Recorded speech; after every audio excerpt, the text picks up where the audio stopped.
Time for the sponsor's opening commercial message. Looking for training in a new career? Or just need help getting started on a new path? Are you looking for new employees, training for your current employees, or starting your own apprenticeship program? If any of these appeal to you, the Southwest Corner Workforce Development Board can help. With 4 Pennsylvania Career Link centers in Beaver, Greene, and Washington counties, we can help you meet your career goals or to find the right employees for your business. Contact our offices at 724-229-5083 or visit us at www.southwestcornerwdb.com. All right, you're asking for it, so here it is. Epicast. Listen to this.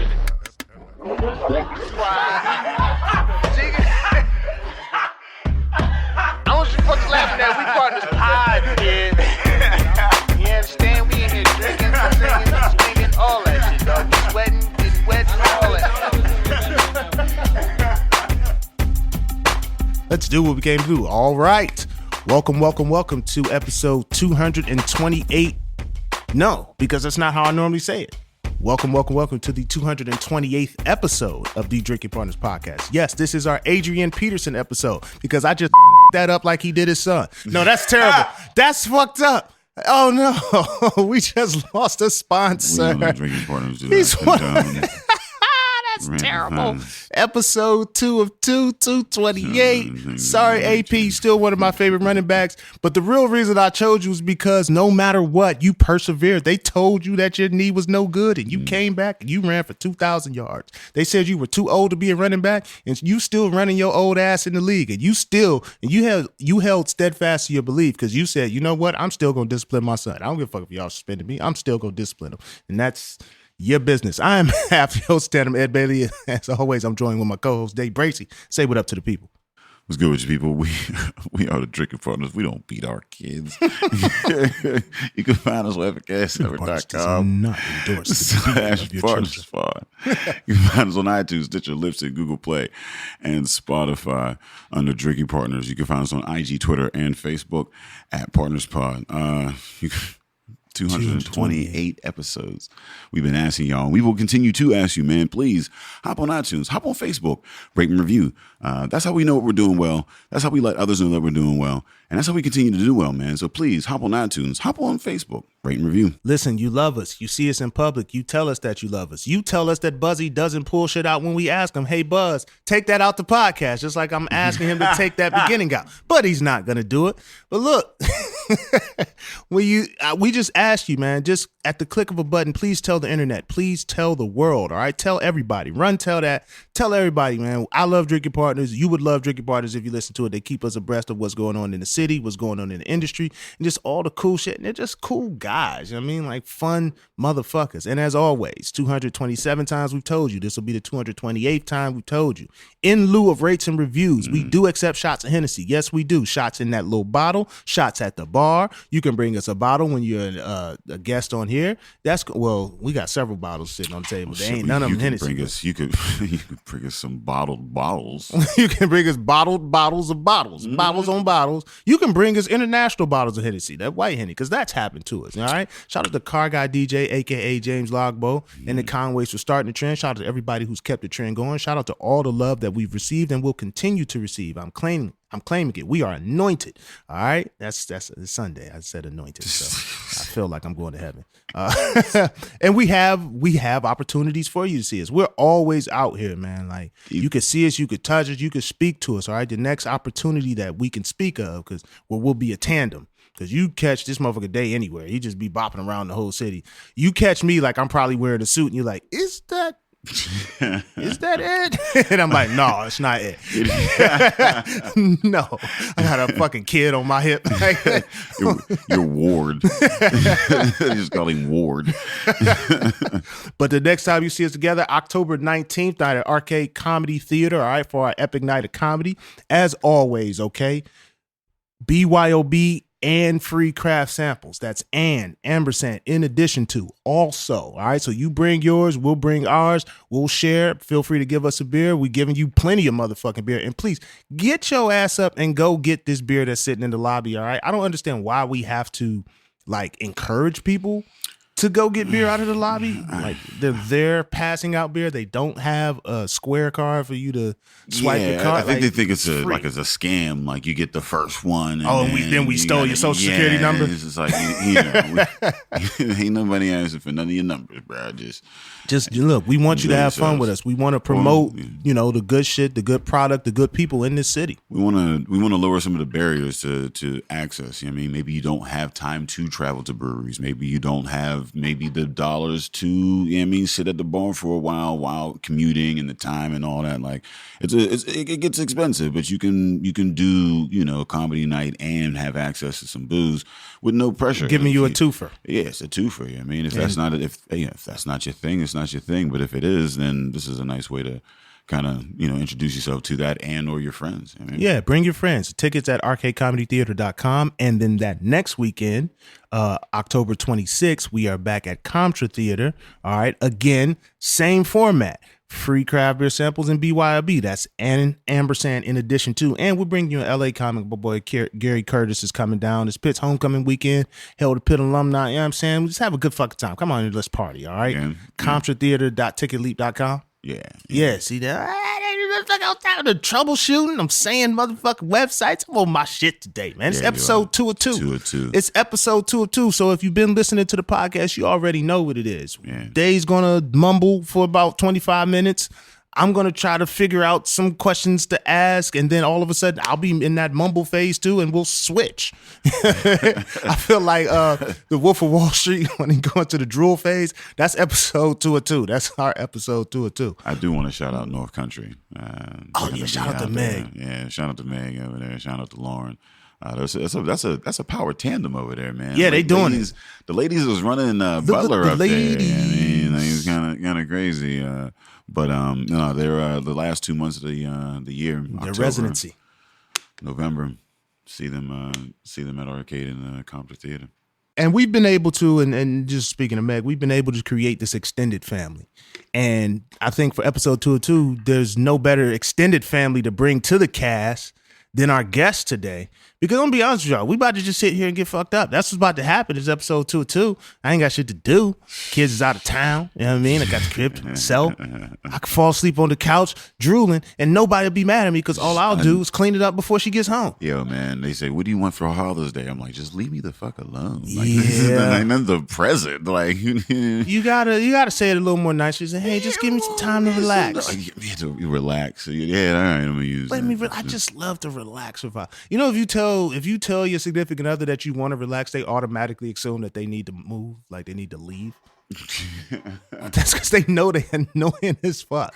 You never tell your significant other you want to relax, and they're like, all right, I'll be around, we'll throw on a movie or no. They just, all right, so I'll take the kids and go to Kennywood or some shit. Like, yeah, do that. Leave the premises. Do not be in the same zip code as me. Listen, on Father's Day, all fathers should be alone. We should probably be together drinking craft. It's the house. Oh, we should do like a Father's Day craft. Man's Fest. It's just us craft and I don't know. I don't know if I'm secure enough of my manhood to go to a man fest. Yeah. not quite. All right. Like yet. A Father's Fest? Yeah, I can see Father's Fest. I like Father's Fest. Father's Fest. No Jones allowed.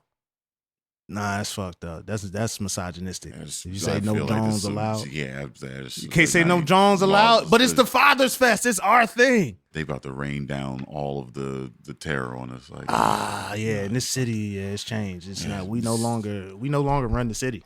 The city's run by women now. The world is run by women, man. Like they're the connectors. They're fucking like, Beyonce, she was so right about that. My daughter be requesting that song when I'm driving her to school. And I have to play it. That is, you gotta understand as a man when you driving your daughter to school and she's just in the back, she's like, who ran the world? Girls, and she's fucking 5 years old. You just like, yeah, that's yeah. You done figured it out. Yeah, it makes sense.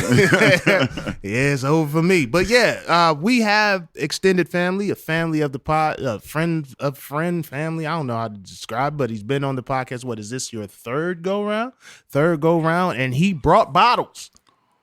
Every time he comes back, like it's improved. Like the bottles he's brought, the one particular concoction has improved.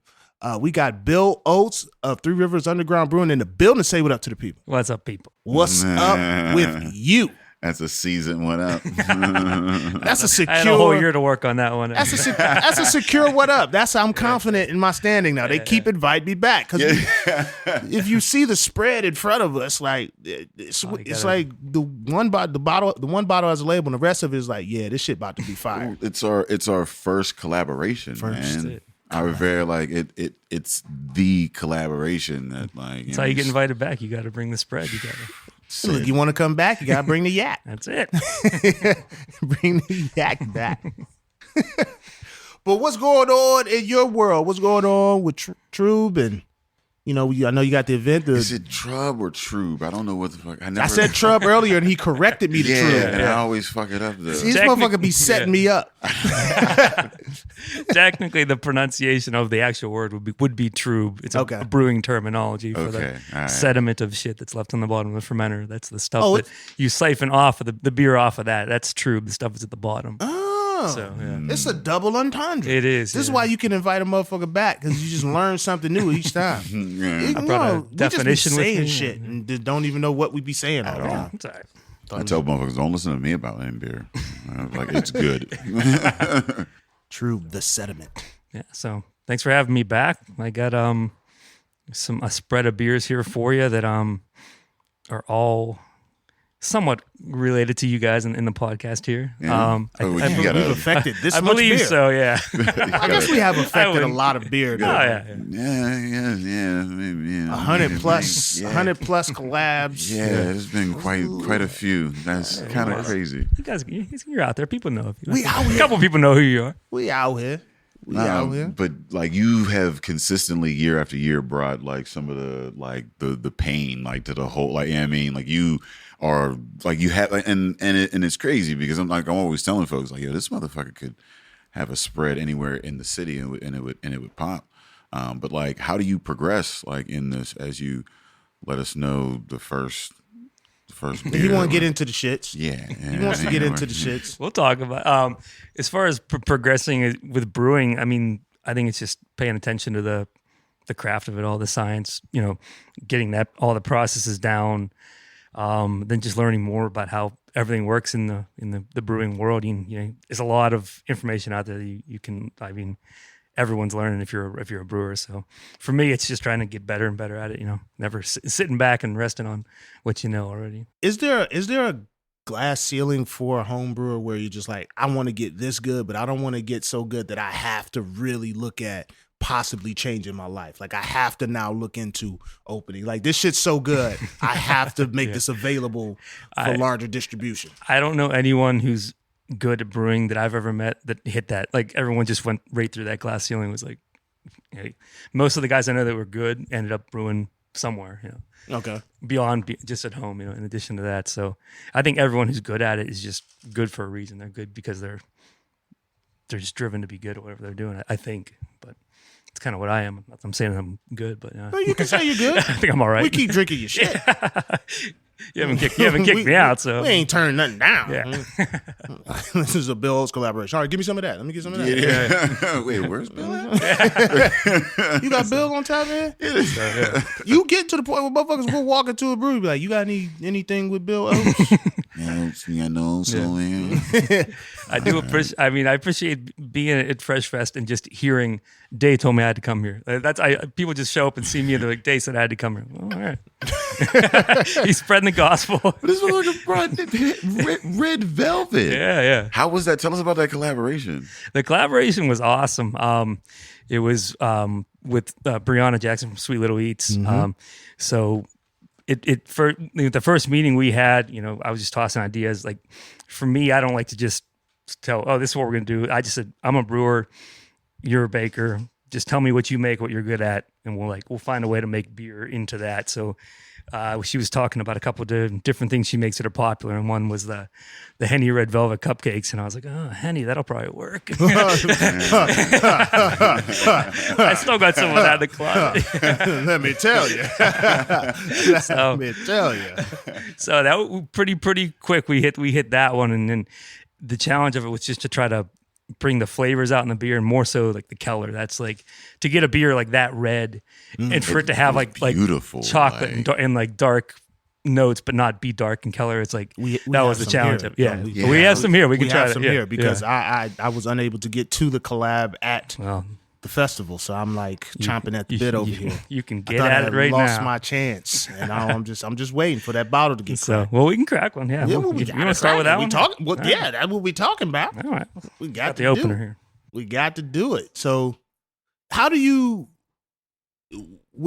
so you got the yak, and then you have the cake. Like, how do you figure out how to do that in a beer? Like when someone brings you a recipe and says, "All right, let's do a Henny Red Velvet cake." What's your first thing that you approach with that? Like, are you approaching like the action? Like, are you approaching the beer side of it or the bake side of it? You know what I mean? Because you got to have elements of the bake in the beer. I mean, I feel like for me, from the beer, like the brewing end of it, it's you take whatever the element you're working with. This is Henny Red Velvet cake. I was like, what are the flavors in that you get? You're getting chocolate. You're getting that like just rich cake flavor, and then you're getting the color. So the first thing I thought was we got to get chocolate in there, and then we got to find a way to get the beer red.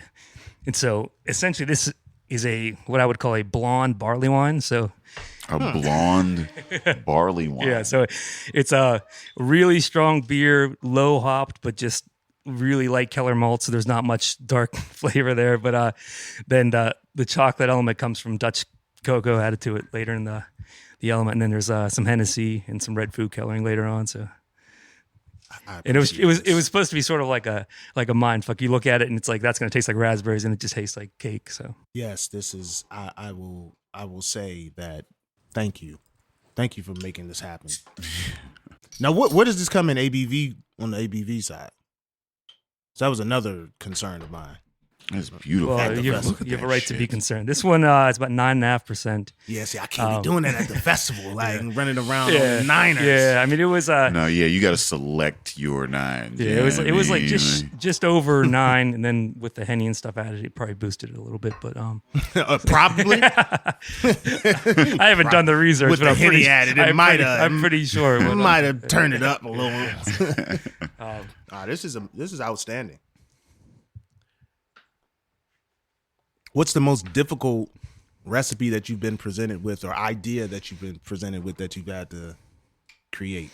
That's a tough one because I never really thought one of them was difficult per se, but it's just, I guess, certain ingredients I feel like are more challenging to work with, like different fruits you work with. Like some just in beer have a ton of flavor, and some fruits really like are subtle.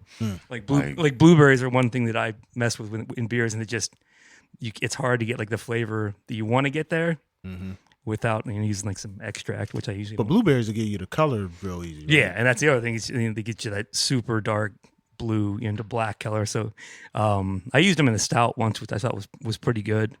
Did we have that? I don't think I had brought it here. I don't think I did, at least. But no, but I mean, like when you say fruit, does a pickle beer is that considered a fruited sour? I would consider it in that. Are pickles technically fruit? Is that a fruit? Does it become a fruit? I don't know. It's a cucumber. So is a cucumber a fruit? It's a vegetable. Is it a vegetable? I don't know what the. I feel like the cuke is a vegetable. I think so. Yeah. I don't really know what the distinction between one and the other is. It'd be hard. I just know like what section they're at in Giant. And that's like, that's a whatever that sign is. And that's crazy because my daughter will ask me this type of shit, and like I don't have the answer. Cucumber fruit. I'm like, I mean. And then there's ones you thought were fruits your whole life. It'd be fresh. I don't know. You start this when you get mad. Like, why don't you sit down and be quiet? She got the Googles. You just look at your fucking tablet. I got your tablet for a reason. Play Candy Crush. God damn, I'm trying to learn all this shit.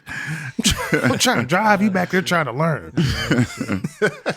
How was that? I heard it was a smash success. At Fresh Fest? No, your pickle. Oh, the pickle beer, yeah. That ended up being a really good beer, surprisingly.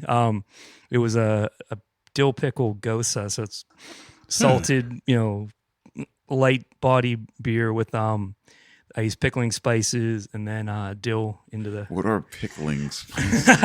So it's just a blend you get at the supermarket, but it's basically like Are they McCormick?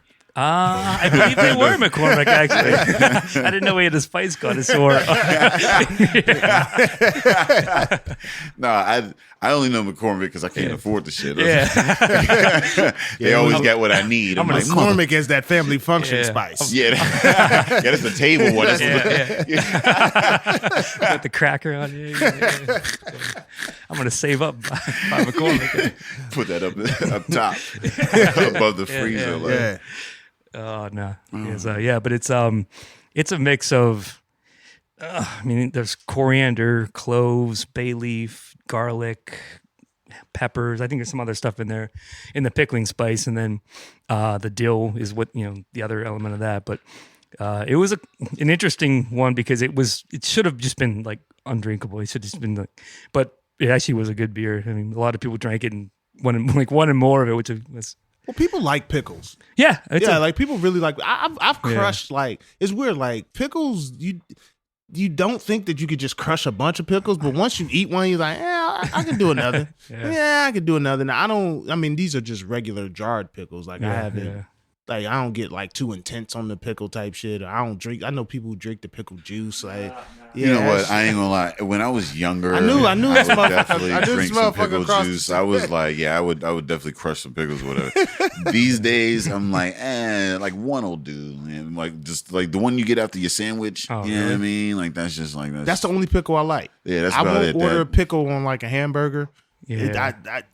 They're trying to fake it out like it's a cucumber slice. Like, you know what I mean? I don't like that. Like, just a pickle on the side with a deli sandwich. Cool. Yeah, then I'm the whole dill pickle eater. That's like my thing. I don't know why I love that shit. Are you a pickle juice drinking dude? I'm not though. No? I should be, by all rights of everything I've done. But yeah, it always just seemed kind of just something gross about that. It's one of the things that's gross, but I don't know why it's gross. Yeah, I just don't. I have an issue eating foods that are shaped like a cylinder.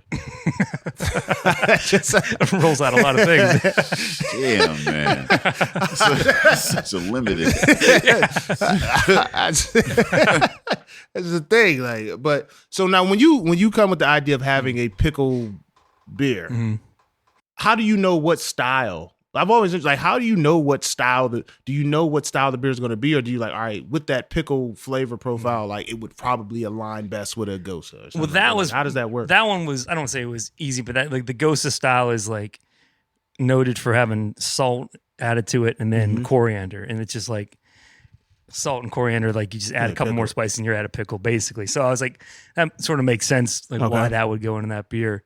And I mean, it actually ended up working out like pretty well because it tasted like a Gosa should, which is like the one tough thing when you brew a beer and like it's not really like a run of the mill beer. You want to make sure it still tastes like a beer with whatever you're adding in there to make it fancy or something different. But trying to keep the beer element there is that's like my goal. I want it to be a beer first, and then with whatever you have. Beer first. Yeah.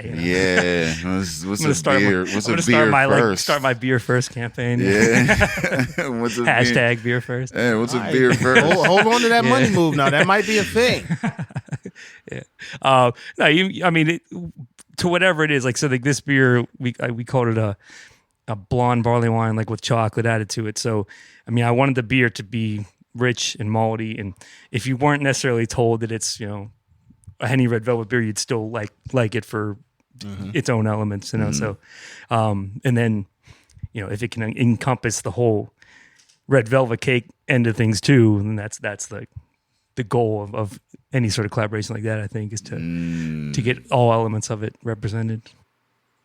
Because that's the way I look at it. So you start with the beer, and then you add elements as close to that flavor or concept that you're trying to get to. Yeah, I mean, pretty much. If you fall short, you still have a beer. Yeah, you see what I'm saying? It's not just some weird flavor that technically meets the classifications. Yeah, I wanted to do. I always start with a recipe or a style that I think is in the realm of where I want to go with it, and then you add onto that. So has there been a situation where, all right, you're like, I'm trying to make X beer, like I'm trying to make it taste like so and so. Obviously, you're beer first, so you want to make a beer. Now you make a good beer, but it tastes nothing like what you intended to initially. So like I have a really good beer. I just don't have a beer that reflects what my original idea was. Like let's say you made the Henny Red Velvet. Now, it don't taste anything like Henny Red Velvet, but it's a good beer. Like has that happened to you? I think to a certain degree, like maybe not with like the odd ingredients or something like that, but I've definitely made beers that, you know, if I was aiming for this, I got something that wasn't exactly what I was looking for, but it still worked in another way. It was still a good beer, it just wasn't what I was, I guess, envisioning it was going to be. So do you keep that, or do you like work back on? Do you try to perfect it? Like how do you? I've had a couple recipes of beers that initially they weren't what I thought they were, but then like whatever I came up with was better than what I, you know, was hoping for. So I was like, all right, we'll go with that. We'll actually do this the next time. So I mean, like what? So I guess what's your like white whale or whatever of a beer? What's your hardest thing to brew, and like what are the elements involved in that I mean, like that make it so? Like I mean, because like, there has to be, you know, I mean, I guess innovation or whatever. Like I don't know. Like there has like what is it that you as a brewer are reaching for? Is it like, you know, like you, because like if you know how to make a beer, do you know how to make a beer, or like, you know, I mean, it's weird. Like how does it, like what's the bar? I guess to the first point, like as far as white whale beers and things like that, there's a couple styles that I would love to be able to do perfectly, but I just haven't gotten there. And like Belgians have always been tough ones for me to nail down. And that was like, I mean, now like Belgians kind of fell out of like mass popularity, but like when I first started brewing, that was like, you know, everyone's sort of like holy grail of beers were like the Belgians. So, and like it's tough to get one of those done well, because in those beers, you're getting all those flavors coming from the yeast, but you're getting a beer that like finishes bone dry and it's got a ton of flavor. So like mastering that whole magic of that it's tough to do and get it to taste well. That's why like a lot of like, I don't want to say like craft brewed Belgians, but you see a lot of ones that are they're too like thick and heavy. Even, like a Belgian, you should be able to drink a number of them, even though they're 7%. You never notice it. So that's like getting that sort of magic with a Belgian is tough. And then like a lot of Belgians are heavy and like you said, like kind of. But they still, I think, are like a good one should always finish really dry, and then like you want to have a second one. That's like kind of the goal of that. Yeah, no, I fell in love with Belgians coming into it, and then like now I'm not like if I'm thinking like, you know, like the wheat, like kind of the banana like flavor or whatever, like it's super heavy, and I'm like it's just like too much. Like that's like I don't drink a ton of Belgians, but I do appreciate them when they're good. That and like sours too. Like I really love a good sour, but there's a lot of them that just aren't great. I mean, they're okay, but when you get a really good sour beer, it's just like. So what's a really good sour to you? Because it seems like some people go like overly sour. Yeah, I don't think that it's not the overly sour to me. It's just that a really good one has like that. I don't even know what it does to your like mouth. Like it just like it like makes like taste buds you don't even know were there like come up. So like I don't know if you guys would have ever had electricity. Hey, would you guys have ever had any of the stuff from Cantillon? That's like a Belgian sour farmhouse brewery, but that's like the ones when I first had those ones I was like, where are they out of? In Belgium, yeah. Oh, they're yeah. And they're like as far as like sour sour beers, like Belgium, like from Belgium. I thought it was a Belgian style. I did too. I thought it was in Philly somewhere. Yeah. Like I'm like, where are they at? True. This motherfucker like, nah, I went to that. Yeah. Belgium PA. I got a stamp that says I went. Yeah. True. Oh shit! I thought you certified Belgium. Like it's official. Like, but those are. I mean, I think that's the bar as far as those go. But I mean, there's a lot of really good breweries doing them in the States. I mean, I'm trying to think of like one that was particularly like Oma Gang does some good ones. If you've read their stuff, Allagash. I'm familiar with. Yeah, it's kind of a shame because a lot of those Belgian style breweries sort of dropped. I know they're not like at the top of the radar now because like the IPA thing. But everything will come back. Oh yeah, it's all cyclical. So it'll fall back in the favor. Bring it back to the bottom of the map. So what we got on deck next? True. We'll probably go to this beer, which is I'm calling this one the 5-day pale ale because I was trying to challenge myself to make a beer that I brewed last week and that I have ready to serve today. So It's 2 days. This is the second day on the second. so I brewed this last Sunday. So we'll see if it's if it finished up. I don't know. Oh, so you haven't tried this yet? Just today was. Well, you just capped it. Like this is just straight into the bottle. Oh, he's finished. Sorry, I'm multitasking. Yeah, this was. I mean, I tasted it probably an hour ago. This is the first taste I had of it. So straight raw, straight at the bottle. So give it a shot. It's what was the straight off the brick into the bottle? I love home brewing. So this one's just pretty simple beer with what is it? Citra, Amarillo, and Azacca hops. Azacca, I like the Azacca motherfuckers. Oh yeah, they're. Flying Dog had an Azacca. Yeah. What? I'm trying to think who else did. I think Founders did that Azacca IPA, which is really good. I think it was all Azacca, but so this one's just. It should be. I don't know, kind of mild sort of. Yeah. No. What would you say the ABV is? About 5.5. Yeah, maybe. Yeah, I was thinking 5.5. All right. So, I don't even. It's crazy because I don't know how you taste ABV, but somehow you could taste and be like, yeah, it's about 5.5. Like this is something definitely. What they say, a crushable. You definitely just knocking these down. So what changes about how you brew the beer when you're doing a 5-day pale ale? Anything in your process change? Or? A little bit. I mean, you want to make sure that like everything is at its optimum. I guess like the yeast, you want to have yeast that's really healthy and ready to start fermenting. So you get the yeast like build up. And for me, for this beer, like keeping the ABV low helps because it'll give it enough time to ferment. But having the healthy yeast, fermenting it a little warmer than usual helps the yeast do their thing a little quicker. So, but I mean, this one, I think it finished fermenting in like 2.5 days, which is pretty good. I mean, most of the ones will usually take 4 to 5 to finish up, but this one was pretty much done day 3. Yeah, just tried to crash some of the yeast out of it, and it went into kegs last night, carbonated last night. So, yeah. What is it that every brewer does wrong, or that they should know going into that shit? I mean, like, what's the like home brewing mistake that motherfuckers just are always going to come into? That you'd be like, yeah, maybe you want to avoid that. I mean, for home brewing, I think the tough thing is fermenting at the right temperature, and then at like the stable temperatures and everything. Like people just kind of like, I'll put it in my basement and then like forget about it. But like the temperature fluctuations when a beer ferments, not even like in the room it's in, even if it's in a temperature stable environment, the fermentation on its own will add like maybe like 10 degrees to a beer, you know, when it's really ramping up. So you got to try to like actually combat that. Yeah, so that's like finding a way to get a proper fermentation cooling is big for homebrewers. Yeast, like pitching a lot of healthy yeast is another one. Like some guys, when they're first starting out, they get like the instruction says just dump this dry yeast in there and hope it'll take off, and it eventually will. It just the longer it takes for the yeast to start doing their job, the more stress it creates on them. The yeast that is not.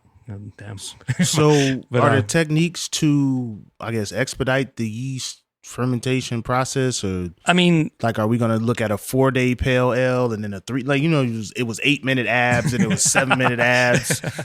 We just going to drastically reduce it. Then it's going to be a weekend pale ale. Like, I mean, for the most part, like you want to do what they call like a yeast starter. So you get the yeast fermenting on a real small batch of beer. And so the yeast are like already ramped up. They're doing their thing, and like when they're active, it's easy to just throw them right into, you know, wort, and they'll start fermenting right away. But if they're dormant, then you know it takes a little lag time for that to build up. So that's a big thing, getting the yeast started up. Or like, I mean, on the commercial end, most guys are just fermenting so often they just keep yeast. They have healthy yeast all the time, and you can reuse it. But for the home brewer, you got to like find a way to either brew a lot and keep using the yeast again, or just make sure you take care of it and get it going before you use it. That's get the it too big. going before you use it. Well, you got to like get it fermenting You got and finger pop. wake them up a little bit. Yeah. It's like ease by it, like wait, huh? You gotta prep the yeast. You gotta prep the yeast. You got to talk to it. And tell the yeast it's beautiful. You got some hot play going on. I can't even do that. It's R. Kelly. God damn it. Yo, it's just it's crazy how much of our culture is just dying off. Like you're in our 30s now. Like people we held in high regard. It's just like, yeah, you can't fuck with them no more. You're just like, damn. Yeah. Well, fuck 'em. Like you heard the Paul Mooney shit. Like I was just like, fuck. They said he touched Richard Pryor's son or something. Yeah, it came out like Richard Pryor's former bodyguard said that Paul Mooney molested Richard Pryor's son. So now I'm like, damn, I don't. Yeah. And it's not, and you're not gonna get any answers because Richard Pryor's son isn't saying yeah or nay. So it's like, do I no longer fuck with Paul Mooney? Like as you get older, your parents never tell you like, listen, all the people you love now, there's gonna be 40% of these motherfuckers. You're gonna have like real issues with how they live their life. You know what I mean? Like it's great. Yeah, and I don't think my parents had to live with that though. They didn't have to deal. They didn't with know. I think probably didn't know as much about Yeah, it. they did. You didn't have. They didn't have that insight. There's always been scandals. Well, there's and been all some that shit. scandals, some There's always understanding. been, Like hell, JFK had scandal. You build celebrities up to watch them burn. Like that's how society has always been. There's always been, like a motherfucker that just turned out to be a scoundrel, and like I mean, That's the second time I heard that word this weekend. I love that word. Here's the thing about like people. Is that if you are talented at a very young age and you are adorned with attention and love and affection the whole fucking time, always, and everybody's telling you you're the best, at some point you're going to become a monster. I mean, it's almost hard not to do so because you don't have a grasp of reality. You know what I mean? Like you need to feel pain. You need to feel some kind of like whatever. Then if you don't feel it naturally, you create it. You know what I mean? Like, and it's a whole different motherfucking no boundaries. Thing. Yeah, exactly. No boundaries. So There's then you nothing that's unacceptable. Keep pushing him and pushing him yes. until somebody, you know what I mean? Like, it's so, I mean, it's not surprising when motherfuckers turn out to be like, man, well, all right, cool, meet that motherfucker. Well, it depends on what they're doing now. These sexual offenses, like this molestation shit, that's always surprising. Like I don't know that I'll look at somebody that I'm holding in high regard and be like, you know what, this motherfucker might be molesting people. Like I never, you know what I'm saying? Like that's always that's always a surprise to me. Yeah, I mean, I like it might be a surprise, but I also try to be like, yeah, I mean, not be like to be like, well, it may be, yeah. Well, I don't put them above doing it. Yeah, exactly. Like, you can't put anyone above doing it. Yeah. But when you find out, you're like, damn, yo, because you like to feel like, yo, I had a read on this person. You know what I mean? Like I'm holding this person in high regard. I had a read on their behavior. So what's like the big brew scandal? What's the brewer scandal? Like, well, fucking Foster's. What is that? Foster's Founders. Australian for them. The Founders thing. Yeah, that was fucked up. Yeah. Oh, you didn't know that? Wait, what happened? Founders was like a discrimination like lawsuit with Founders patron there got. I think it was one of their employees actually. He said that he was getting there was racist things written or said in the workplace. It was African American. Yeah. So and it was like it was like the fucked up part about it was just that there was people in like the hierarchy that said were to have known about it and just didn't do anything, just kind of brushed it away. And that's, it's one thing if you know that it's there and then you come out and confront it, but if you just sort of try to, well, you have to confront it. I mean, you would just think even if you're not doing it from, a stance of purity, just from a business perspective, like you would think a motherfucker would be like, you know what, we can't just be blatant with this shit. We gonna fuck up the money. Like, I mean, even to bypass that and just be like, well, I think that's like it didn't happen. That's the thing now. It's like, I think there used to be a time when you could push things away, maybe pay it off, and it would never come out. But now with like the Twitter and all that stuff, it's just like you got to be upfront and getting forcing now. Shit, Kevin Hart, you getting sued now. Yeah. Shorty said that he and one of his ex-friends conspired to film their sex act or something. And they said he did it for publicity type. It's just like, it's just nasty out here right now, man. Like, it's just crazy. Man. Like, yeah, man. I mean, it's just like, listen, man. Privacy is a myth. Like, that's a fallacy. Like, like Google will send me motherfucking updates. Like, hey, we know where you've been for the last month. You know what I mean? Google, like Facebook is tagging you in other motherfuckers' photos. Motherfuckers, like Facebook is hitting me up. I'm in the mad distance, like in the baseball game. Fam, like, is this you? I'm on the other side of the stadium. They're like, yo, it's wild as shit.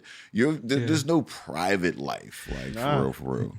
Yeah, so, it's tough. I mean, if you want to have any sort of privacy, but be in any sort of realm of business, I mean, you have to have a face, it's tough because you almost have, like now you have to have that whole presence, whether it's someone's creating it for you, you're doing it yourself, but you have to be on the Instagram, the Twitter, you got to be everywhere. Like you can stay in the tuck a little bit with the home brewing. Yeah, but you're brewing so well that now people know who Bill Oats is. Like, you know what I'm saying? So how do you, is that something that you have, is that new to you? Is that something that you're like, I gotta get used to dealing with? Because you've become like, you've become a figure. Like people like know your name, you're well respected within the industry. I'm sure you've gotten a few job offers on the side. Like, hey fam, if you ever want to, it's if you ever want to, honestly, like the first time I ever got like recognized, for brewing or I was like, what?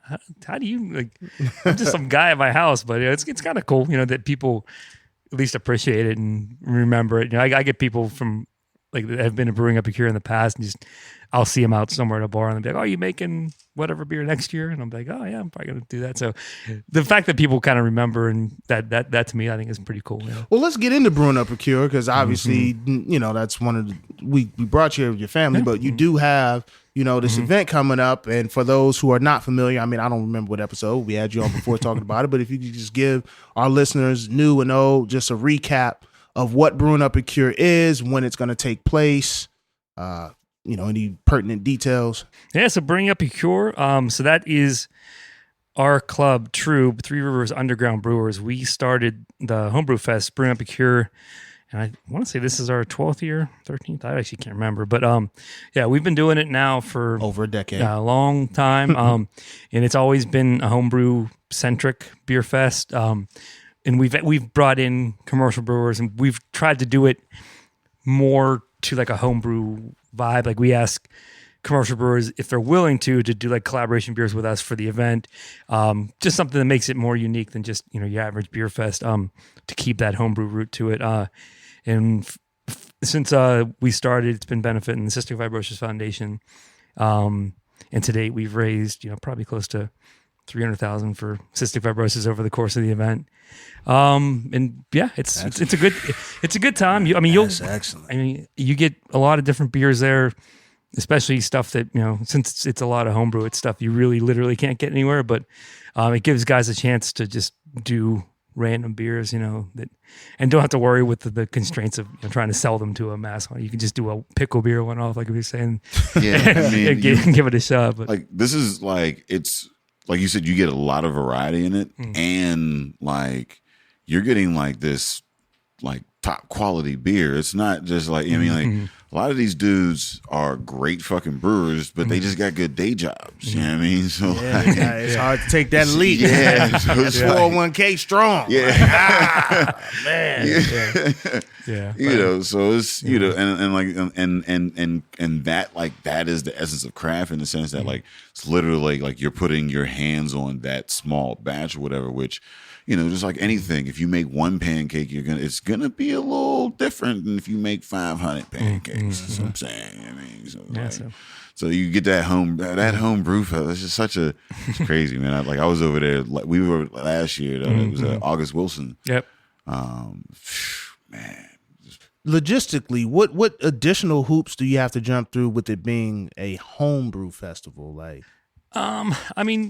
not anything too great. We have to have, a certain insurance policy for our homebrew club that supports insurance for us as homebrewers to like give out samples, and technically, we can't sell beer, so we have to give the beer away, and we sell the ticket to the event. That's like the biggest hurdle. The PLCB things you have to do to be compliant. But other than that, when we kind of run it just like a normal beer fest, except for ours is we raise money for a charity, so that is like one of the focuses of the event. So we're doing auctions, things like that, just to try to raise money for the cause. But we want to have a good beer fest first. That's always been the goal since we started. We said we want to make a good beer fest, and raise money was not secondary, but it wasn't the goal of the event. Okay. We wanted to make a really good homebrew fest, and then try to raise money from doing that. So not heavy scrutiny on the individual brewers. They basically say, all right, look, this organization is going to take culpability for whatever happens here.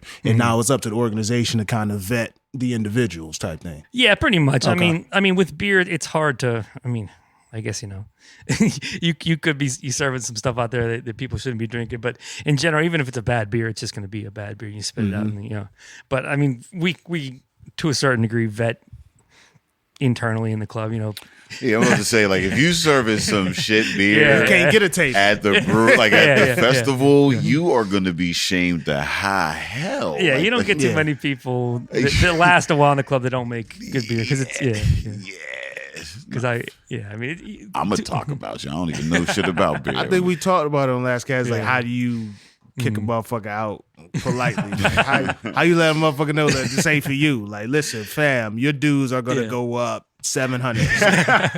700% next month. I think. Not everybody, just you. Yeah, no, we've classified you as your dues are going up 700%. Just you require extra work. we got to brew your beer after you brew your beer. Yeah, that costs money. Raise our insurance rates on this motherfucker. Right? But I think a good sign that you're not doing it right is if you're leaving with a lot of beer after an event or after a homebrew club meeting. Like if you got full bottles, you probably aren't bringing your best stuff. Like how? Like what's the face you make when it's like when it's a bad beer? Like what's the like? And your man's is standing there. Yeah. Like and he been asking you to try. He been saying he wants you to try this beer all day. Yeah. I got that piss. Yeah, I used to just like walk out of ice, I just sort of dump it, and but now like a lot of people want the actual critique. They don't want to just be told their beer is good. So I like that. I appreciate that somebody tells me. I want you to tell me my shit is good. Make me feel good at least for the day. Here's the thing. I'm not selling any of this shit anyway. If my beer ain't no good, it's not gonna sell whether you tell me it's good or not. Make me feel good this Saturday. I wake up to reality on Sunday. That's fucked. Don't we all? Oh, what you pouring up? Oh, this is just. I appreciate that heavy mold flavor in like there. that is yeah. a delicious. So. That's a delicious plaster. I think I taste. That's a delicious. Is that road signage? hints of gravel. A heavy sewage to it. But yeah, it's I don't know. Like, we got too many guys and girls that are brewing just like world class beers at home. Mm-hmm. And I mean, in our club, but not in exclusively to our club. There's a bunch of clubs in and around Pittsburgh, and the homebrew has just gotten. I mean, the quality of it has gotten so good. Like when I started, it was way down, like across the board. Like nobody was making great beer except for maybe like a handful of guys. But now with just like the quality of ingredients, the equipment that's out there, and just how big the craft has gotten. Like, I mean, the guys that come to meetings now are bringing just top grade stuff, which is awesome. You don't really have to do too much of the, the dumping or the. Why don't y'all treat it like the shouldn't tech? it getting easier. Why don't y'all treat it like the tech industry where y'all just create recipes to be acquired and just get paid for like a recipe? Does that happen often where you have a really good recipe and like a larger thing come in like, yo, let me hold that down. Yeah. I feel like there's like a lot of that is just stolen to us, from the homebrew crowd. I mean, there's no rights to it. You can't. It's not like a trademark. I don't think you can trademark a beer. You can't own a recipe. I think you can own a name, but I don't think you can own a flavor. So somebody you can't take the name, but somebody could take the exact beer you made and just make it. You can taste that. Own recipes? Can you taste that whenever you drink the beer and know exactly what that is? Like know what beer you're drinking? Like like if somebody was like, I made this beer, and like you could just be like, oh, boom, this is how I make it, and go recreate that. Yeah. I mean, I think I've gotten like good enough with a palate to know like, you know, roughly. Oh, shit. Just like rough. I mean, it takes a little bit of critique, but I can get pretty close. Just, you know. So then, how would you feel if you went into a brewery, you taste some shit, you're like, wait a minute, fam. Yeah, like, was you at the fest last year? Yeah. And you start putting timelines together. It took this much time to ferment. That actually, You gotta get the hops from here. Yeah, and they wasn't selling peaches around that time either. that actually kind of happened to me at Oh, word. a couple years back at Brewing Epicure. I made the year after I made the pickle gosa, I made a pastrami sandwich gosa, which is basically the same beer with like smoked malt added to it, and so that was in October. So it was the summer after that. I get a text from my friend who's at Dogfish Brewery down in Rehoboth, Delaware, I think is where it's at, and he sends me a picture of their beer menu, and there's a fucking the same name. I called it deli, so it's deli pastrami sandwich. I'm like, fuck. So, so you know, like I get conspiracy theories going on. Like they got like Black Ops You guys. can't send them a letter. You You gotta get a guy. You gotta get a guy to start going through company emails, expense reports, passports. That like, who was in Pittsburgh around that time? They start going through cell phone records. Like, all right, so your brewer was in Pittsburgh, and he was in or around the Pittsburgh area on October 19th when Up a Cure was. He stayed for 3 days. True.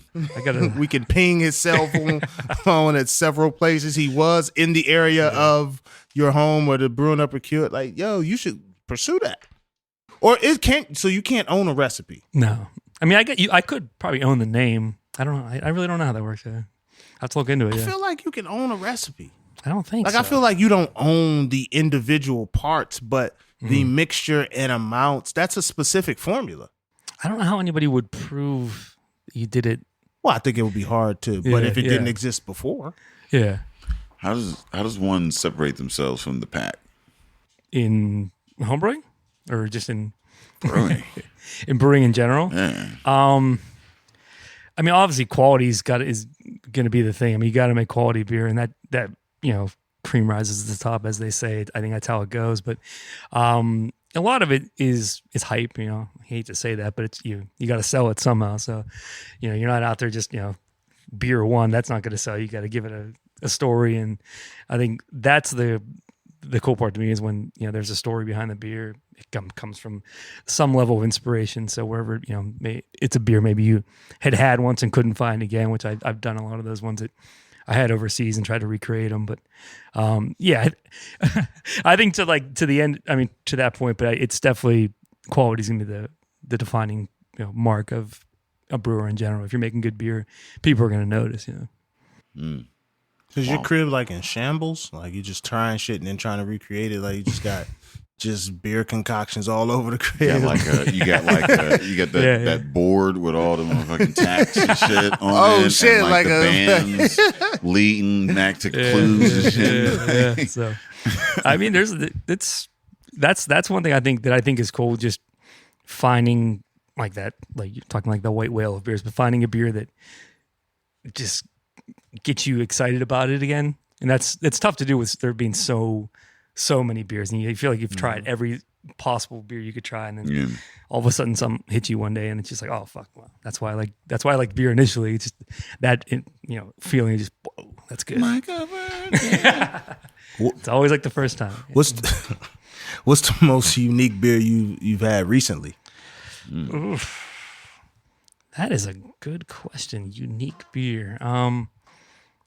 I mean, just something that just stands out that you tried recently that maybe you had limited to no experience with. I sort of had like a lager epiphany in the past year where I've just gone back to just drinking good lager beers. I think the industry's doing that. I had a beer. It was floating around Pittsburgh last year, I think last summer. 6 Point made it. It was just called Alpenflow. It was their like German Helles lager, and it was.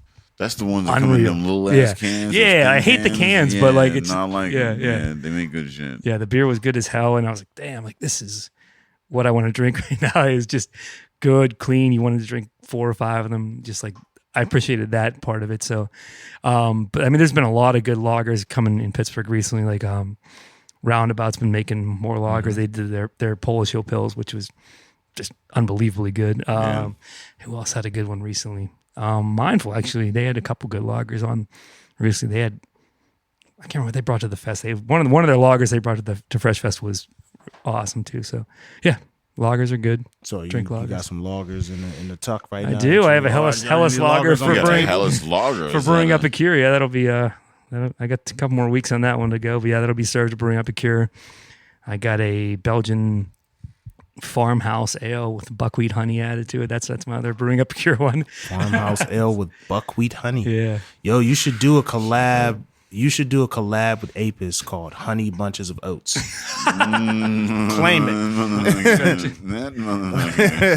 Yeah. Trademark that now. There you. I think it should happen. I don't know what we need to do to make that happen. I'll talk to Dave. I don't know what we need to do to make it happen, but the name, it could be Honey Bunch of Oats, OATES, so they don't come down talking about what the fuck, you know what I mean? But there you go. Boom. You're welcome, Pittsburgh. True. Because Dave's going to listen and be like, yeah, I could do that. Dave's going to send you an email with all the necessary ingredients and I breakdown. would not be surprised if I get an email from Hey, here's what we need. Is this... No. Oh, go ahead. I'm sorry. What's next up? Okay, so we're on the same type of time. Yeah. We was on the same because I identified this particular bottle. I didn't know if that was something different. This one because I think these are the Henny Red. Yeah, Velvet. that was Henny Red. That's the pale. So we're going to bridge the gap. Oh, shit. Yeah, year 3. We're back with this is how old is this one? We're like 10 months in on this one now. Yeah. So I did it right around end of last year. So that baby's late. So it's. I mean I'll let you guys be the judge of it. I think that it's a pretty good version of it. Smoothed out a lot over the year, but so I tried to come back strong with labels and everything for you guys. You got what is it again? You know the labels like we got everything. Yeah, actual labels like it's a real. So this is an old ale style aged on French oak and cognac. Yak, Hennessy baby. to be exact. Yak. Baby, we got you all into it. You and Hennessy, they gonna call you. They gonna send you an email soon. Like, fam, what you doing with our shit? You got our shit and all types of stuff, man. Send us a bottle over here. Let's see what's going on. So, how often do you? Because I know with ours, I mean, this has been going. What is this? 2-3 years now. This is the third, third year. So, like, how often do you get to sit with a style or a recipe and watch it grow or? Because I mean, you're doing so much different shit. It's almost like you do something and you move on to the next. How often do you get to sit with something and tweak it? Not that often. I mean, I do. There's only a handful of recipes that I do consistently, maybe repeated. But this is one of the ones that I am happy that I have kept like tweaking. Because I think it's hitting like a point of like, what is this? ABV? Oh, it's about 9, I think. Yeah, but it's I mean, I think it's smooth, but it's drinkable. It is. Yeah, I was pretty pleased with how this one came out. This is I've been very pleased to just be able to be a part of watching it grow, just tasting it each time, each new variation, each. What did you tweak with it this year? What was this year versus last year? So this time it was a little lower ABV. I think it drinks. Yeah, because we were at 11. Right? Yeah, we were 11 last time. I think it drinks a little easier this time, but it was mostly just. That was at you poured that at the fest last year. Yeah. So it was mostly just aging. I think I aged it on oak for 4 months and cognac, and then it's been aging, about another 6 months past that. So, and it takes a while for this one to sort of mellow out. I think at first it's real boozy because there's some honey in that in this one too to dry it out. But at first, like it's got a lot of the alcohol character there, and the honey dries it out. As far as the finish goes, because honey will just ferment out like crazy, so it doesn't leave a lot of body in the beer. It just gives you alcohol really and a lighter. Oh, it's like a clean burn. Sort of like how meat finishes real dry, and it's honey will naturally just ferment, See, like sugar does. Yeah, I thought aging things raise the ABV. Not unless you're aging it on like some sort of high alcohol spirit. It might suck some of that from the wood you're using, but the aging process just sort of mellows the flavors a lot. Okay. Is it like a braggot or a boucher or something? No, I mean like it's a small percentage of honey, mostly just for the fermentation, Okay. like the fermentables it gives. But it's I think 5% of the total bill, but most of it's just English. What is this one? I think it's English Marisauder malt, and not a ton of like specialty malts. There's like some Belgian Special B in there and some dark roasted malts for the Keller mostly, but it's mostly just good pale malt and English hops. Yeah, I didn't realize that all the dark beers were just roasted malts. Yeah, just a tiny little. It's touch crazy when you hear something and it like makes so much sense. You're just like, how the fuck? Like, I guess that should have been obvious. Maybe that's why no one told me. I didn't even know what the fuck. Like, I couldn't even thought it was maybe like dark weed or some shit like that. So, How much Hennessy do you have to use in this? Well, so I take the French oak, these oak spirals you buy, and that's mostly just it's like a piece of a barrel that they cut grooves into to give it more surface area. So it looks like a spiral cube, but it's made out of oak. And then I soak that in the Hennessy, so it probably soaks up maybe, I don't know, an ounce or two of it. But I probably use like a half a bottle to. You just pour half a bottle in and let that sit for yeah, how long? I let the wood sit in there for about a week to soak up that cognac, and then So you create the yeah, okay.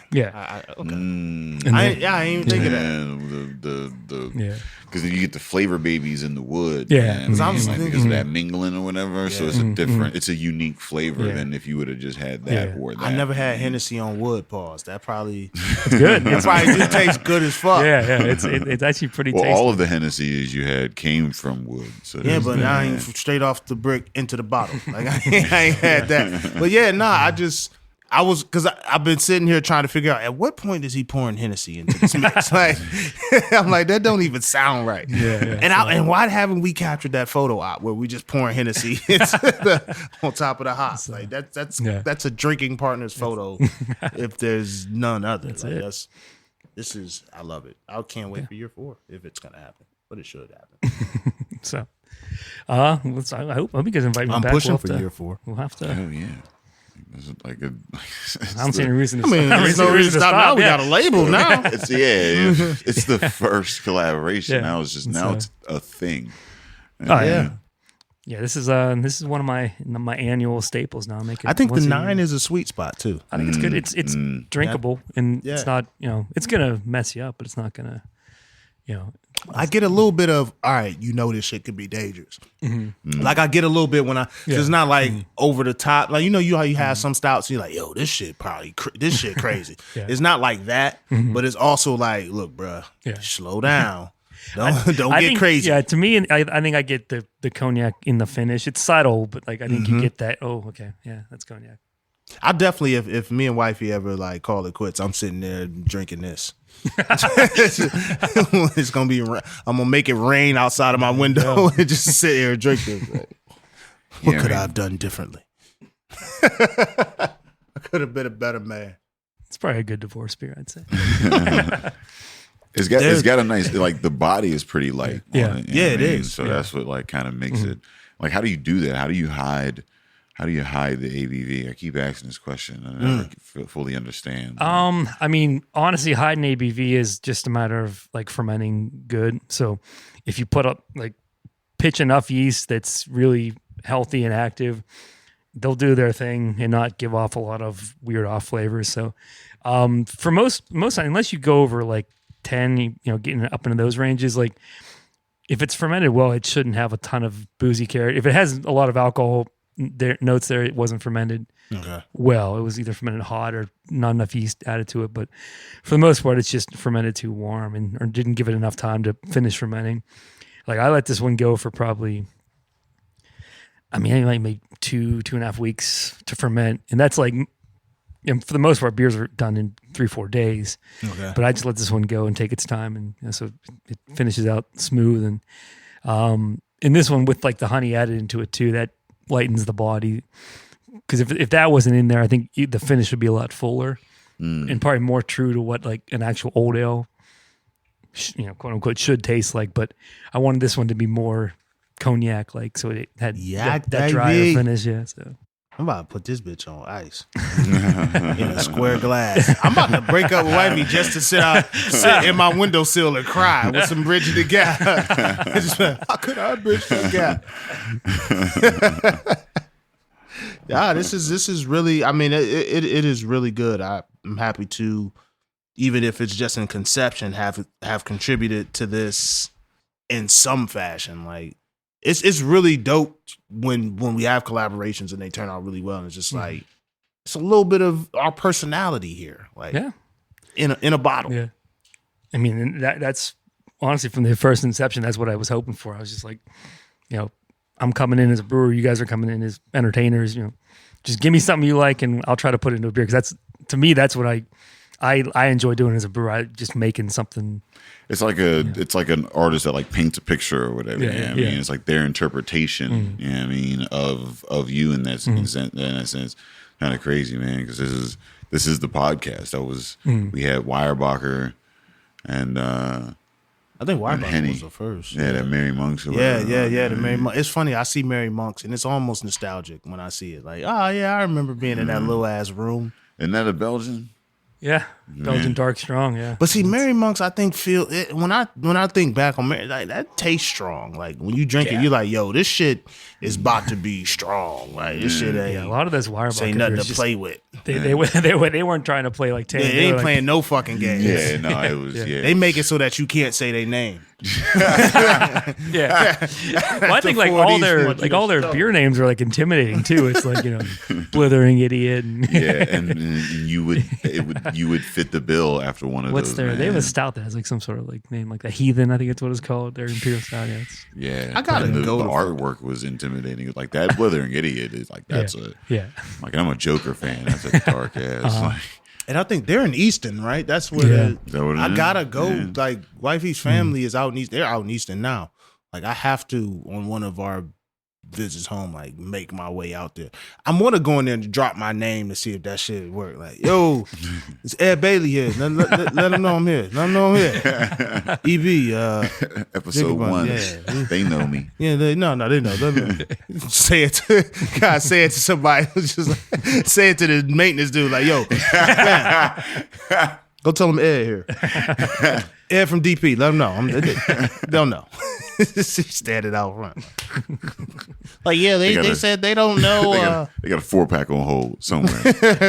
No, they just said it was going to be down. They're like, Ed, is this DP? Is this deputy police? What is? Like, nah, fam. Yeah, nah, but this is. Yeah, no, this is a great iteration of it. Like I said, like you said, it's got a lighter body and it's like tweaked. So you're the mad scientist. I appreciate like honestly like the critiques from you guys having it especially, but that's kind of brought the beer to where it is now. It's this worked, this didn't work, So I think the first inception of the beer was a pretty good idea, but it's it takes time to really hone in like a recipe. So that's another thing I kind of miss in the beer world is that everything is is like one-offs and new, and that's cool. But like I miss like those refined beers, the ones that like have been around for 20 years and they keep working on the recipe. Mm-hmm. So that's one of the things. It's like keep tweaking. You're kind of losing that a little bit, but so. Because y'all move on so quick, like the shit, everything, the new hot thing changes all the time. Like, it's like music, like you motherfuckers can't really develop, a style because the hot style changes. So like, what sort of shelf life do you have if you're one of these newer artists? Because this type of music now ain't gonna be the type of music, you know what I'm saying? And I'm not gonna be trying to listen to this shit when I'm 47, like chilling at the crib. So, when you constantly go back and tweak something, I think it adds to it. I think it's definitely a reflection of you being like in tune with what you're doing, like really like taking pride in what you're doing. I'm excited about this. I'm gonna take this. I got a cousin, man. I just found out like he's in the craft back home. Oh, no. He got this little like Cleveland. Everybody got their basement bar, and we went to do a family function. He had like his craft. He called me over like, I'll be drinking that shit too. I'm like, oh shit, nigga. You ain't, this like. So it's funny because he married my cousin, like my blood relative. He married it to the family, but he did that. I was like fucking 8 so I was a young kid. Like we've had like distant connection, you know what I'm saying? Like she ain't like right here as far as my cousin, but like it's craft brings people together, man. Motherfuckers brought me like you grown down, like I be drinking that shit too. I'm like, I'm gonna go home with my yak shit, like nigga, but you ain't been doing it like this though. You ain't got that 9 yak on deck though. I always find it funny when you go to like a party or a family function, you find like the one person that is like into craft beer, and they just like take you to like a secret room, like don't they all got the secret come back cellar, here. like they got some illegal shit. Like this shit's straight legal, bro. You can just have this in the fridge upstairs. No, hold on, I gotta put the code there. Close your eyes. Like what the fuck? Yeah, I keep that right over there. That's it's a little. No, go ahead. You can have one of those. Maybe we'll split Lift it. that floor panel up. Right there. Yeah, no, lift that one. No, the one over here. Yeah, you're like, God damn. But it's a great thing to be part of. I'm sure you. I would imagine like you. Do you walk with a different like swag now? Because you're like your name, Bill Oats. It means something.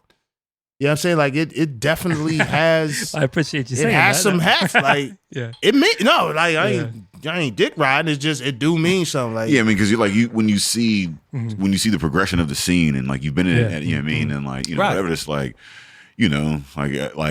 like seeing folks like I guess it's kind of like any artist.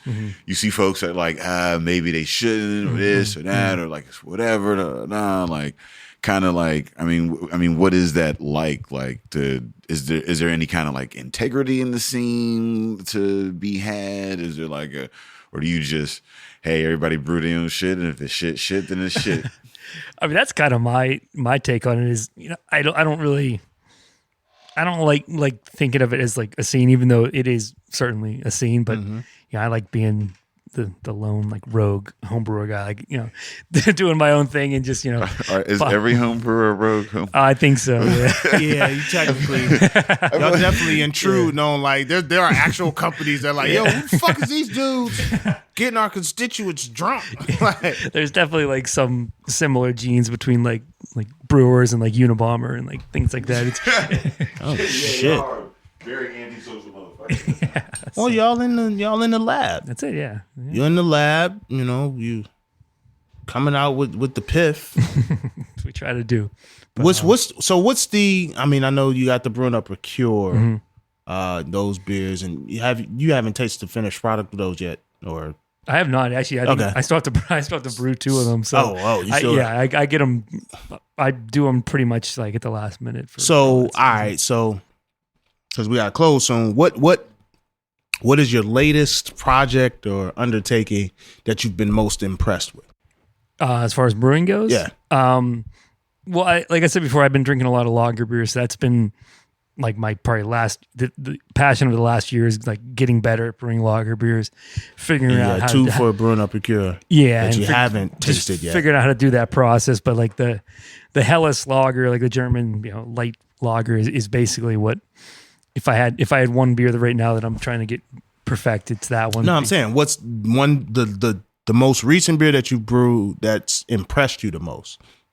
It would probably be, that beer, like the Helles Lager, but it's not. Okay. So I'm trying to remake it for Brewing Up Procure. Oh, you're remaking it. Okay, you made it. Yeah. So, that's a beer to me that it's just when it's done right, it's like so good. But if it's not done right, it's not good at all. And like, there's just very little margin for error on that. So, and I like that because it's all right, so you gotta look out for them lagers. Gotta raise the stakes. Honey bunches of oats. So is that like the bready, toasty kind of? Yeah, I think it should get like it should be bready, toasty, malty, a little bit of hops, just that spice, but then like clean and drinkable. And it's got to be all those things at once, and it's tough to do because it's easy to make a beer malty, but then it doesn't have the drinkability. It doesn't have the.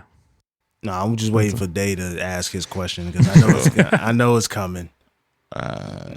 What's your favorite form of potato? Fucking hate that question. Favorite form of potato. I guess I gotta go with chip, right? Or is Chip? Yeah. Yeah. What kind of potato chip? What flavor or like Yeah, what style? just It's like- kettle style for sure. Kettle but then style. like Kettle. maybe salt and vinegar. I like salt and vinegar. Salt and vinegar kettle style chip. That's I your can get favorite down form with of it. potato. But those are like it's abusive though because you Salt and vinegar. Oh is no, tough yeah, to- because not only is it like salty and vinegary, but you're cutting your mouth up. Oh my so God, it's it's just getting like, into the grooves of And that if you have, shit. like, one it's a tiny- masochistic. if you have like a affair. tiny little like mouth sore, it's just like it's it just an gets. eye- I hate that. Yeah. You got like a little, because I bite my cheeks a lot. I don't know why. Yeah. Pause. That sounded weird. But yeah, man, you eat like some real sour, salty shit, like it get in and just go. Like, fuck, I gotta keep eating it though. Cause I bought That's the it. thing. Yeah, they're so good though. Like I bought it, so I gotta. And like the kettle is gonna just keep ripping that shit open even more because it's just like abusive broken glass. To your, like god damn. So what brew do you have with salt and vinegar chips? It's a good one actually. I need to make something like that. If I was gonna make a salt and vinegar chip beer, where would we go with that one?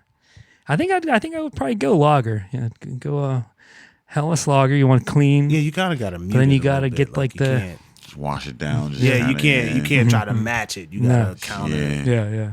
Because I ran into be that kind to yesterday. I yourself. had some spicy food and I was trying to drink like a hoppy IPA or something. That shit just kept making it was more spicy. I'm like, what the fuck? Yeah. This is more spicy. More spicy. Like, God damn it.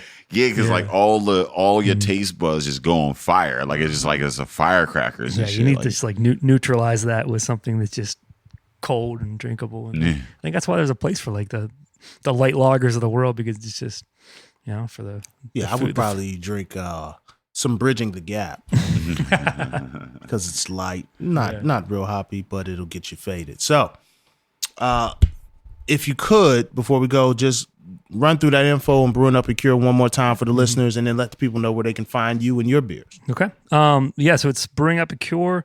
It'll be Saturday, October 19th.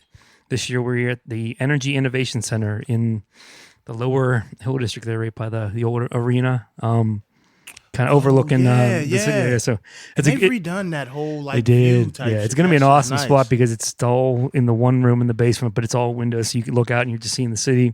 It's a cool view. We'll have all the T.R.U.B guys there serving beer. We're going to have collaborations from Roundabout. I know is doing one. They're doing one with 412 Brewing. There's a couple other ones I can't think of at the moment, but great beers, good collaborations with really good brewers in the city, stuff you'll never try again. So please come out and join us. It's going to be a good time. Hopefully you guys are going to be there this year as well. Oh, we fall through, especially if that Bridging the Gap. I'm saying they let the people know where they can find us. And if you're looking for us, you can find us on epicastnetwork.com/partnerspod. You can find us on iTunes, Stitcher, Libsyn, Google Play, and Spotify under Drinking Partners. You can find us on IG, Twitter, and Facebook at PartnersPod. Hey, listen, man, we want to thank the family now. You know what I'm saying? We want to thank Bill Oats for coming through. Thank you for following through with Bridging the Gap. I think it's appropriately named. I think it's a perfect representation of, bridging the gap between two worlds. You know what I'm saying? People who who didn't know what it was, with people who know what it was. You know what I'm saying? Like I know I speak for myself, and I think Dave when I say we're very grateful, for what you've done here and for the scene in general, man. Like honestly, we have to give you your flowers, man. Like you're really doing your fucking thing. Your name's definitely out here. You're making really good beer, man. So yeah, I mean, as always, Drinking Partners is the crew. Epicast is the family, and we is about to keep drinking. We out. This is I would get in so much trouble about this. That 9's gonna creep up to me on about 8 o'clock. That's how long